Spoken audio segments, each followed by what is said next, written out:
for our game today, we have the game Pirates Cove. It's a cross between war and sort of a Candyman type game.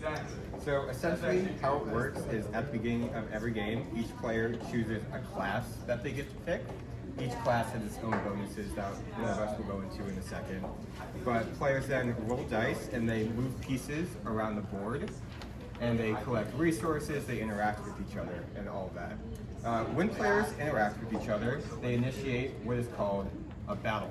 A battle is when they play cards and whoever has the lowest card in the cards that's played loses health. Each class has its own amount of health, but when a player loses all of their health, they are out of the game. The game ends when there is only one person left, or 30 minutes has passed, and then the player with the most amount of health remaining wins. Okay. I'm going to go and talk a little bit more about what happens when you cross paths. Like he said, it's very similar to war, so you and your opposing opponent are going to flip two cards. Oh, are we going to let's demonstrate. Okay, so right there, I flipped a 6. Ooh, okay, let's flip again. I flipped a 4. That's not how it works. Yes, it is. All right. And he flipped an 8. So that would mean he won the battle, meaning that I lose points. And let's say he, at the start of the game, picked diamonds. And since he got diamonds for his pick, that would mean he gets an additional bonus points since it is part of his class system. So that would become a 10 of diamonds.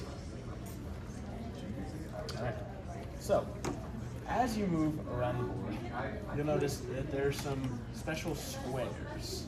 So, these are resource tiles, and the ones with the bombs are danger tiles.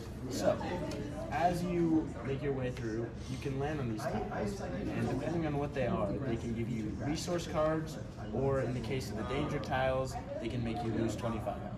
So, the different resources are TNT, which can be used to blow up islands, trapping players and forcing them to die.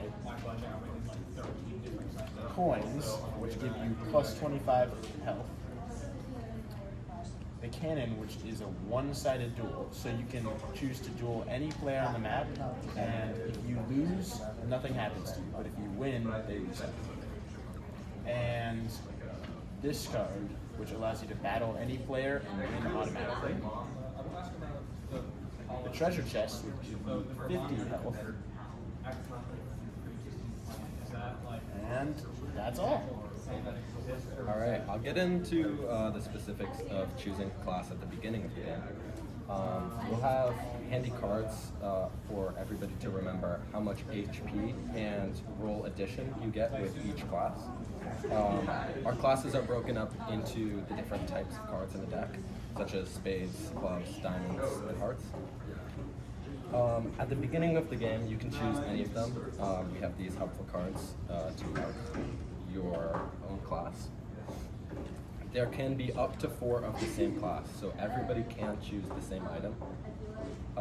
And then that will depend, depending on what class you choose, will determine your beginning HP and subsequent throughout the game. And another thing with the classes is they each have an additional roll modifier, which is kind of to counteract the lower health. So with the diamonds, they have a +3 roll modifier. So if they roll a 6 and they want to get to a different island, they can pick a number from 0 to 3 to add to their roll, which would work really well with the resource cards, which you have to roll a perfect number to collect the resources. Another thing, when islands are blown up, you add an X to the islands and they become dead zones. When they are dead zones, if you roll and land on the island when it's a dead zone, you are automatically eliminated from the game. So it's just an extra factor that would have to make the game a little bit more complicated. And if an island is blown up, so say for example, this island right here is blown up, and Thomas is over here, he's now trapped, and if he rolls anything above a 4, he is automatically out. So he goes into the sea. 1, 2, 3,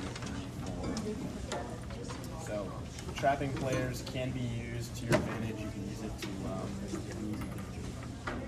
That's Pirates Cove.